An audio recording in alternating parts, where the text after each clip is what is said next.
이 박근혜 대통령이 청와대에서 중일 외교장관을 동시에 접견합니다. 또 중국 정부는 오는 9월 항일 전승기념식에 박 대통령을 공식 초청했는데요. 청와대로 가보겠습니다. 이경희 기자.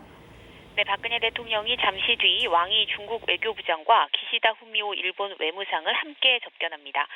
역시 관심은 최근 동북아 최대 외교 현안으로 부상한 미국의 고고도 미사일 방어 체계 사드 배치와 중국 주도의 아시아인프라투자은행 AIIB 가입으로 모아지는데요. 청와대 관계자는 한중일 외교장관 회담을 앞두고 양국 장관이 대통령을 예방하는 자리라고 의미를 한정하면서도 삼국 현안과 상호 관심사에 대해 의견을 교환할 것이라고 밝혀 주요 현안에 대한 대통령의 메시지가 있을 것으로 보입니다.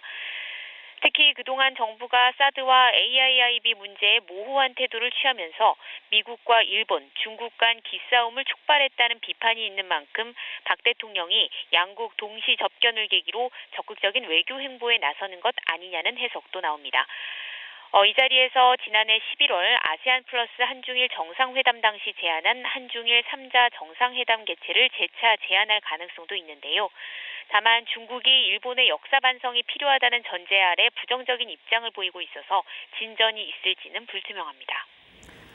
네, 또 오전에는 윤병세 장관이 중일 외교장관을 각각 따로 만났습니다. 이 사드 배치나 AIIB 가입과 관련해서 아무래도 한중 회동에 관심이 쏠리는 것 같은데요. 네, 윤병세 외교장관은 서울 세종로 외교부 청사에서 왕이 중국 외교부장, 기시다 후미오 일본 외무상과 잇따라 단독 회담을 진행했습니다. 특히 중국 왕이 부장과는 당초 예정 시간을 훌쩍 넘겨서 1시간 반 동안 대화를 나눴는데요. 왕이 부장은 AIIB에 대해 한국 정부가 진일 보안 연구를 하고 있다고 밝혔다고 전하고 공통 관심사에 대해 의견을 교환하고 폭넓은 공통 인식에 다다랐다며 만족감을 표했습니다.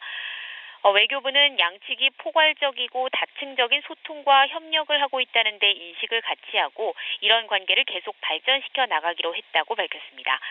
연장선상에서 한중 FTA 서명 작업을 이른 시일 안에 마무리하는 동시에 한반도 비핵화를 위한 전략적 협력도 한층 강화하기로 의견을 모았습니다.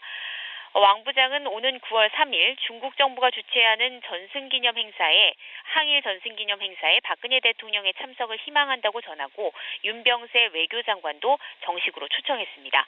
다만 관심을 모았던 사드 배치 관련 논의는 없었다고 정부는 밝혔습니다.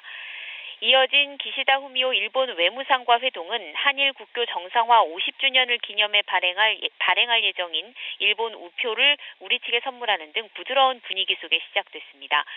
역사를 직시하는 가운데 새로운 협력 관계를 구축하기 위해 노력하기로 의견을 모았는데요. 특히 일본군 위안부 피해자 문제 해결을 위해서 현재 진행 중인 양국 간 협의 진전을 독려해 나가기로 했습니다. 오후 4시부터는 신라호텔에서 2012년 4월 이후 3년 만에 한중일 3국 외교장관 회담이 이어집니다. 북핵 문제 등 동북아 정세와 3국 협력사업 한중일 정상회의 연내 개최 문제가 주요 의제로 거론될 것으로 보입니다. 지금까지 청와대에서 전해드렸습니다.